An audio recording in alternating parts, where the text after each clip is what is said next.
Hi hello, ദേബൂസ് തെച്ചൂസിൻ്റെ പുതിയൊരു വീഡിയോയിലേക്ക് എല്ലാവർക്കും സ്വാഗതം. അപ്പത്തിനും ഇടിയപ്പത്തിനും ഒക്കെ പറ്റിയ ഒരു ചിക്കൻ സ്റ്റൂ തയ്യാറാക്കുന്നത് എങ്ങനെയെന്ന് നമുക്ക് നോക്കിയാലോ.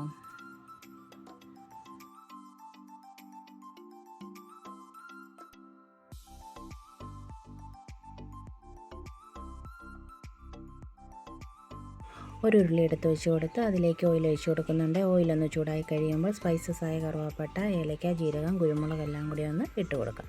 ഇതെല്ലാം ഒന്ന് ചൂടായി കഴിയുമ്പോൾ അതിലേക്ക് ചെറുതായിട്ട് കനം കുറഞ്ഞരിഞ്ഞ സവാള, പച്ചമുളക്, ഇഞ്ചി ചതച്ചത് എല്ലാം കൂടി ഇട്ട് നന്നായിട്ട് വഴറ്റി കൊടുക്കാം. സവാളയും പച്ചമുളകും എല്ലാം നന്നായിട്ട് വഴന്നു വന്നിട്ടുണ്ട്. ഇതിലേക്ക് ആവശ്യമായിട്ടുള്ള ഉരുളക്കിഴങ്ങ്, ബീൻസ്, ക്യാരറ്റ് എല്ലാം നേരത്തെ തന്നെ വേവിച്ച് വെച്ചിട്ടുണ്ടായിരുന്നു. അത് ഇതിലേക്കിട്ട് കൊടുത്ത് എല്ലാം കൂടി നന്നായിട്ട് മിക്സ് ചെയ്ത് ഒന്നുകൂടെ വഴറ്റിയെടുക്കാം.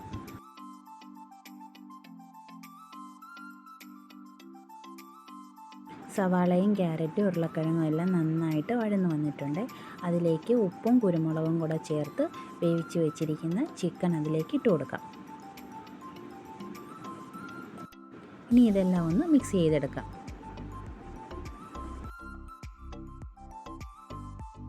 ഇനി നമുക്ക് എടുത്തു വച്ചിരിക്കുന്ന തേങ്ങയുടെ രണ്ടാം പാല് അതിലേക്ക് ഒഴിച്ച് കൊടുത്ത് ഒന്ന് വറ്റിച്ചെടുക്കാം.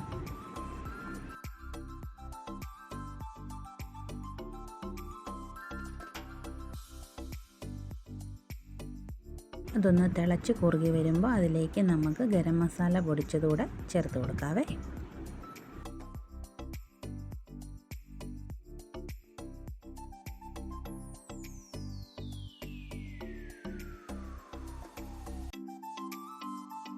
നമ്മുടെ സ്റ്റൂ ഇവിടെ തിളച്ച് കുറുകി വന്നിട്ടുണ്ട്. ഇനി ഇതിലേക്ക് നമുക്ക് എടുത്തു വെച്ചിരിക്കുന്ന ഒന്നാം പാല് ചേർത്ത് കൊടുക്കാം. ഒന്നാം പാല് ചേർത്ത് കഴിഞ്ഞാൽ പിന്നെ അധികം തിളയ്ക്കേണ്ട, ഒന്ന് ചൂടായാൽ മതിയേ. ഒരു ഭംഗിക്ക് വേണ്ടിയിട്ട് കുറച്ച് മല്ലിയില കൂടെ അരിഞ്ഞതിൻ്റെ മുകളിലേക്ക് വെക്കുന്നുണ്ട്.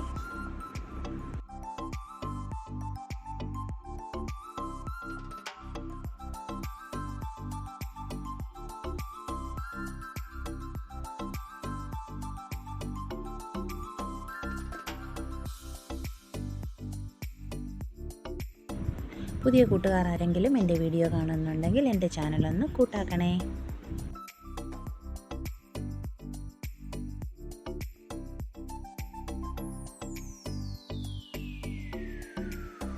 അപ്പത്തിൻ്റെയും ഇടിയപ്പത്തിൻ്റെയും ഒക്കെ കൂടെ കൂട്ടാൻ പറ്റിയ ഒരു അടിപൊളി കറിയാണ് ഇത്. വീഡിയോ ഇഷ്ടമായാൽ എല്ലാവരും ലൈക്ക് ചെയ്യാനും സബ് ചെയ്യാനും കമൻറ്റ് ചെയ്യാനും മറക്കല്ലേ.